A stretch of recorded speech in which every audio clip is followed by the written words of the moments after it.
Hello friends, we are again back with the new video, and in this video also we will take to the further steps the introduction to the GST. Okay, and here we are going to learn about the Constitution Amendment Bill and other facts. Constitution Amendment Bill, CAB, everybody says. The rationale for introduction of CAB is that currently the Constitution of India does not provide for a parallel levy of indirect taxes by center and state, which is a prerequisite of the GST. To address this, CAB was introduced in Lok Sabha. Okay, this sentence is in present tense. What had happened there, there was no such authority, there was no such power which could levy the taxes on goods and services. There was indirect tax. It had its own purpose of taxation or approach of taxation, but there was no such authority, there was no such regime, there was no such bill which could empower the central government and state government to levy and collect the taxes on goods and services, and therefore there was a need for the introduction of Constitution Amendment Bill. One of the most important step for introduction of goods and services tax, that is 122nd Constitution Amendment Bill, CAB, was introduced to introduction of the GST, for the introduction of GST, and was taken up for the discussion in the Lok Sabha. This is the date, 24th February 2015. And the discussion went on, right? The CAB enables the central and state government, including union territories, okay, to introduce law for levying GST on supply of goods and services or both. Thus, the GST regime, there will be one CGST law and one SGST law, each for the states. Now, what does this mean? The CAB Constitutional Amendment Bill, what was done in that bill? There we have empowered state government, we have empowered the central government to levy and collect the taxes on goods and services, including union territories. Union territory is controlled by central government. Okay, if it is controlled by central government will look after the levy and collection of taxes. This was given by this power was given by the Constitution Amendment Bill. Constitution is the supreme thing. And this constitution will have, will empower other, central government or state government to either collect or levy the taxes. Right? This is done. GST definition. The term GST is defined in Article 366(12)(a) to mean any tax on supply of goods and services or both, except taxes on supply of alcoholic liquor for human consumption. Now this article defines the goods and services tax. Which article? Article 366(12)(a). This is the name of that article. Like you have chapters in your books, there are articles in the Constitution. Now this article 366(12)(a) says that any tax on supply of goods or services or both, any tax, we will call it as goods and services tax, except on supply of alcoholic liquor for human consumption. Now there is, if I speak about alcohol is used for many other purposes, but that alcohol which is used for human consumption does not fall under the GST. See, this definition directly says that alcohol does not carry GST. This definition only says, which is given in the Constitution. Okay. Now, petroleum products are not, petroleum product is not mentioned here in the GST. Electricity is not mentioned in the GST, but still, as of today, petroleum product does not carry GST. Electricity does not carry GST. It is the power of it is the matter of state government. State government looks after it. Okay, we will see that later. Thus, all supply of goods or services or both will attract CGST. CGST means Central Goods and Services Tax. Central Goods and Services Tax. CGST will be, levied and collected by the central government. SGST means State Goods and Services Tax will be levied and collected by the state government. Now, service is also defined. It may be recalled that earlier 115th CAB did not provide for the definition of service, but in this amendment bill, 122nd amendment bill, service definition is given, and the definition is very easy. Look at the definition. Services means anything other than goods, and definition of good is given, article 366. Anything other than good is service, right?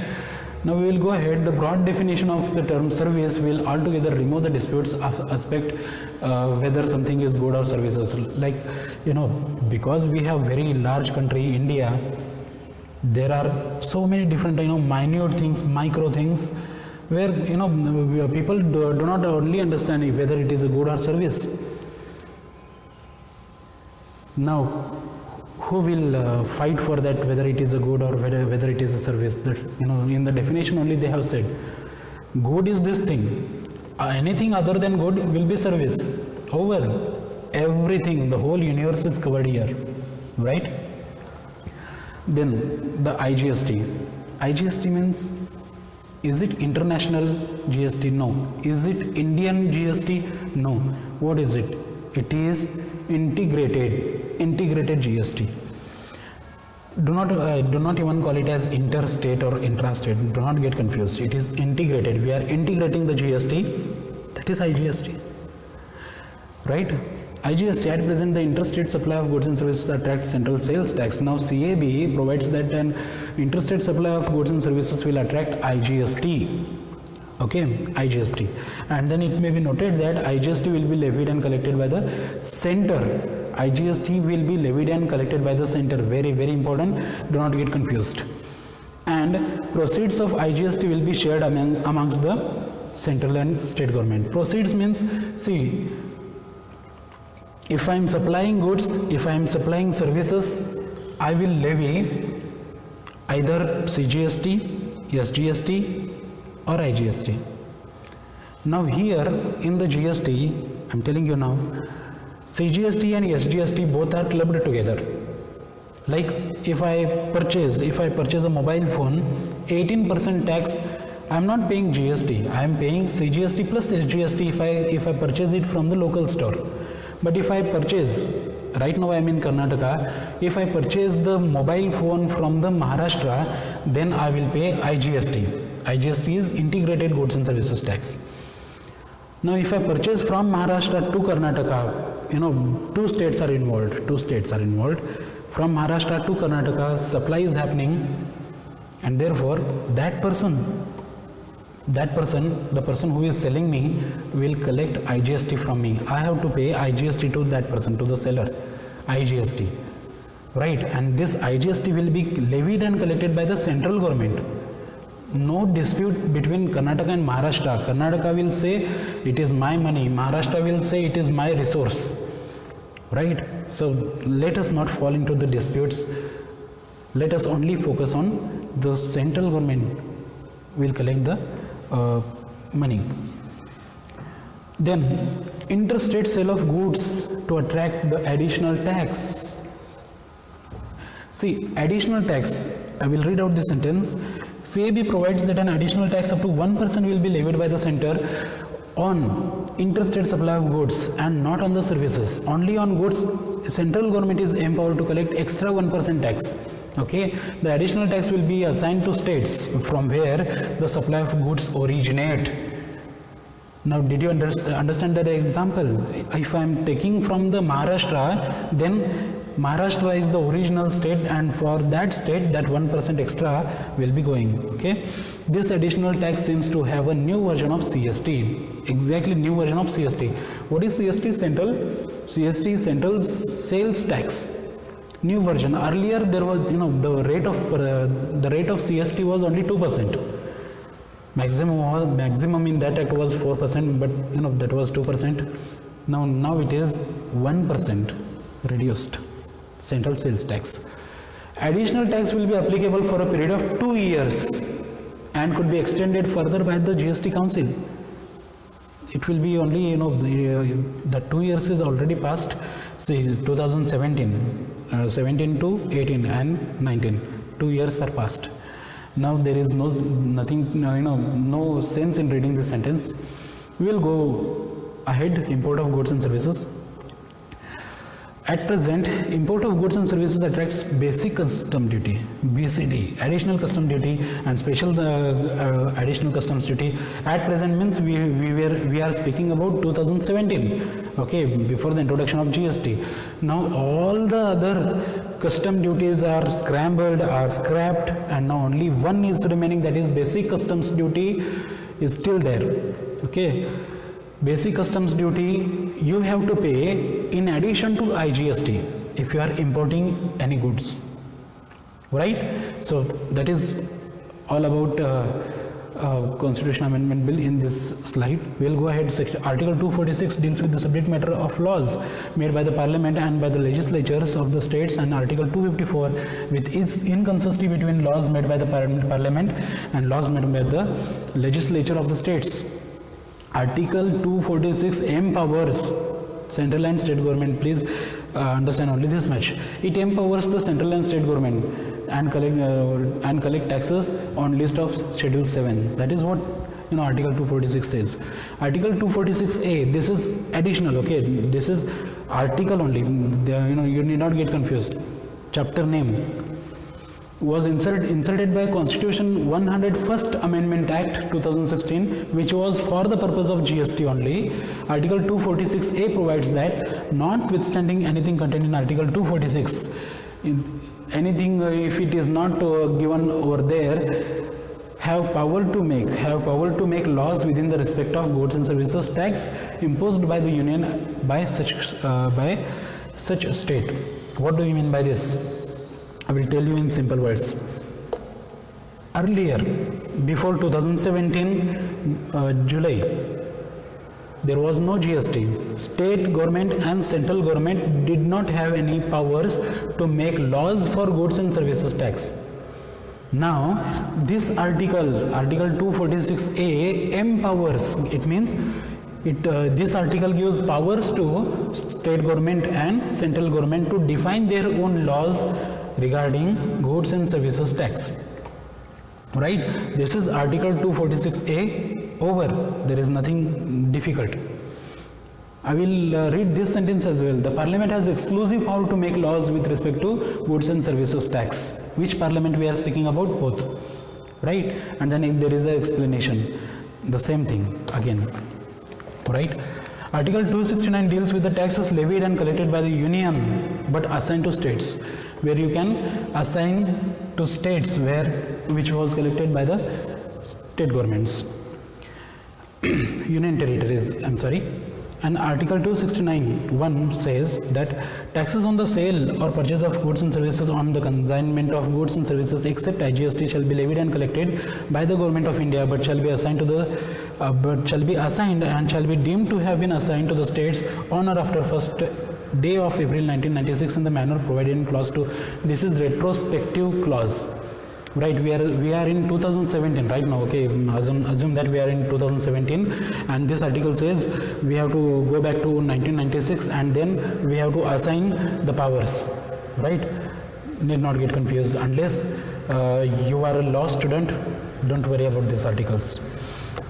The newly inserted Article 269A provides for levy and collection of GST in course of interstate trade and commerce. Interstate means two different states, between the states. Between the states, interstate trade or commerce, GST is applicable. Who says? Article 269A says, right?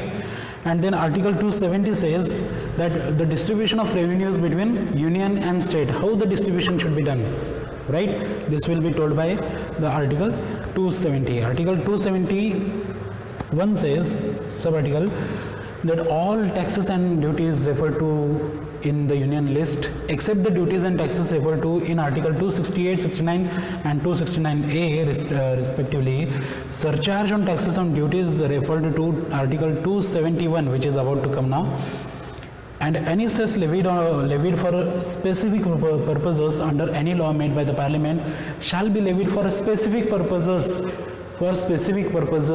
Under any law made by the Parliament shall be levied and collected by the government.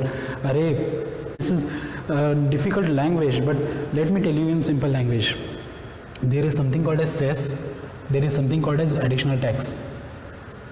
The tax, basic tax is there, but additionally you can charge on the supply of goods and services called as cesses, and these cesses will be utilized in a particular manner, in the manner which is given. Okay, under the specific heads you only have to use it. Who says this? Article 270 of 1. I will give you one example so that you will understand. National flood cess is a cess. Flood cess, or you can even say Kerala flood cess. In the year 2018, we had seen that Kerala was suffering from the floods. Now Kerala government has, it has the power. It has the power which was given by Article 246A. It has the power to amend this GST law and assign this extra cess. Cess means CESS. This cess is extra taxes which is levied on goods and services for the purpose of Kerala flood only. They cannot use this fund for any other purposes. One more example, Swachh Bharat cess, which is assigned by the central government. Swachh Bharat cess. Now this Swachh Bharat cess means it is such taxes which is collected from the normal person, from the common person, from the citizens of India, which is only used for the Swachh Bharat Abhiyan, and it cannot be used for any other thing. Education cess. Education cess means that says that money is only collected for the educational purposes and nothing other. You cannot utilize this money to make the roads. You cannot utilize this money to make the gutters, sewages. No. Hope this is understood. This is Article 270 and bracket 1. Article 279A GST Council, very important. Article 279A, that empowers, that gives the power to look into the matter of GST. Article 279A GST Council is formed. Article 280, Finance Commission. Finance Commission will assign the revenue to the state governments for every 5 years or as such period deemed necessary by the President of India. For every 5 years, Finance Commission will look into the matter where state government is the state government receiving correct money, right? This is all about GST Council and Finance. See, all about GST Council and Finance Commission, which will be continued later. We are still into the Constitution Amendment Bill. Okay. Now, Constitution Amendment Act 2017. What it says? Article 286 deals with the restrictions as to imposition of tax on the sale of purchase of taxes, sale of purchase of goods. There are some restrictions. You cannot purchase these goods or those services. You cannot avail. Who says this? Article 286. You cannot purchase all the goods. No, there are restrictions. Article 286(1) says, no law of a state shall impose or authorize the imposition of tax on the supply of goods or of the services or both where such supply takes place outside the state. Please remember, outside the state and in the course of the import of the goods. What do you mean by this? No state have the power to tax the transactions which are happening outside the state. I am in Karnataka. I am the central government, I am the state government of Karnataka. In the Karnataka, whatever transactions are happening, you can tax that. If something happens in West Bengal, can you tax it? No. It is common sense, right? Now, if there is transaction happening between Karnataka and West Bengal, can you tax it? The answer is no. You know why? It is because Article 286, sub-article 1. It says, no state has the power, no law of a state shall impose or collect the taxes, number one, outside the state. And second part, imports. See, Goa is a state. Goa is a state, but there is a seaport. There is also airport. If anything is imported there in the Goa, can Goa government has the power to levy and collect the taxes on such imports? No. Central government, it is a matter of central government. Goa government will not look after that matter. Article 286 of 2 says that Parliament may by law formulate the principles for determining when a supply of goods or services or both takes place in any of the ways mentioned in the clause 1 above. See, when the tax is levied, and how the tax is levied, what the tax is levied, what percentage the tax is levied, everything will be dealt by the law. And this law will be prepared by, will be made by the respective states. Central government will make its own law, state government will make its own law for levy and collection of taxes. Levy means imposition, levy and collection of taxes, right? We'll go ahead. Article 366 defines some words. That is where we were speaking about it. It defines the words of goods and services tax, right? Other things you need not worry about that. I'll go ahead. Alcohol for human consumption. It appears that alcohol for human consumption, Article 366 does not say that article, GST is applicable on that. Will be kept outside the GST regime. If you want to tax, if you want to levy GST on this alcohol for human consumption, you have to amend the constitution. There is no other way. Understanding? Is excluded from the GST. Keep this in mind. Petroleum products and tobacco. See, this is not given in the articles, but yes, CAB specifically provides that the petroleum products may not attract GST, may not. However, at a larger state, GST Council may decide. GST Council has the power to whether to bring petroleum products and tobacco under the GST. Right? Now we are speaking about role of GST Council. What is this GST Council all about? We will first see what is the GST Council. Article 279A. The President shall, President of India, President shall within 60 days from the date of commencement of the Constitution 101st Amendment Bill or Act 2017 by order constitute the Council. Within 60 days from passage of that Constitution Act, he has to formulate the GST Council. Right, and in that council, Union Finance Minister will be our chairperson, and Union Minister of State in charge for Revenue and Finance will be the member, and member in charge for Finance and Taxation or any other minister nominated by each state will be the members. Right, sir? Again, GST Council will be formed by President. Who is the chairperson? Finance Minister of India, Union Finance Minister of India. And who are the members in that council? Every state will have their own finance ministers. Such person will be member in this GST Council. GST Council is over, right? Then we were speaking about the role of GST Council.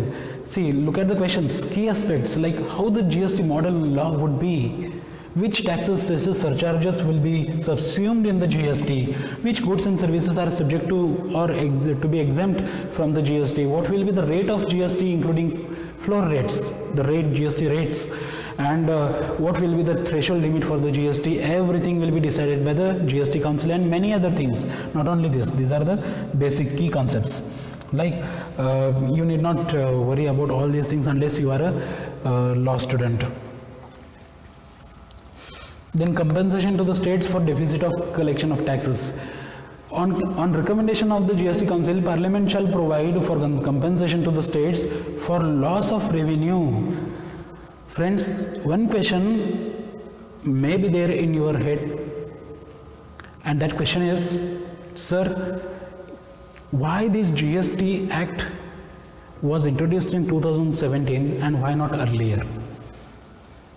In the history part of our classes, video classes in the history, I had told you that GST is being discussed in the central government since 1986. Then why did you wait till 2017? There is only one reason, that we did not have perfect model for GST, number one. Number two, states. India is a very large country and very diversified country. We have, resources, beautiful resources, human resource and all other resources located, situated all over the India. States would lose its revenue. States would have lost its revenue, and therefore GST was not introduced. There was a notion in the central government's mind that GST earlier, they thought that GST is only one thing. Like, only one model, there is only one model of GST. But the, next version of GST said that there will be two layer for that GST. One is central government, another is state government. They will look after the matters. But still, many states were fighting for revenue because they would lose the revenue if the GST was introduced. And therefore government said, let us do one thing, we will make a separate act called GST Compensation Act 2017, which will say that for next 5 years we will be compensating you all the losses that you were suffering due to introduction of the GST. See, from 2017, 18, 19, 20, 21, 22 till 2022, central government has to pay to all such states where they are losing their revenue, right? So GST Compensation to States Act 2017 was introduced, right? 115th the CAB did not provide any compensation to the states, but 122nd bill, yes, it provided. For how many years? For 5 years, right? So that's end for this video. So far we have studied the constitutional framework, the Constitutional Amendment Bill and Constitution Amendment Act 2017, GST Council formation and the constituents of that GST Council we have seen, and then GST Compensation Act, Compensation to States Act 2017 that we have learned for this video. Okay, so we will continue our introduction part for the GST in the next video.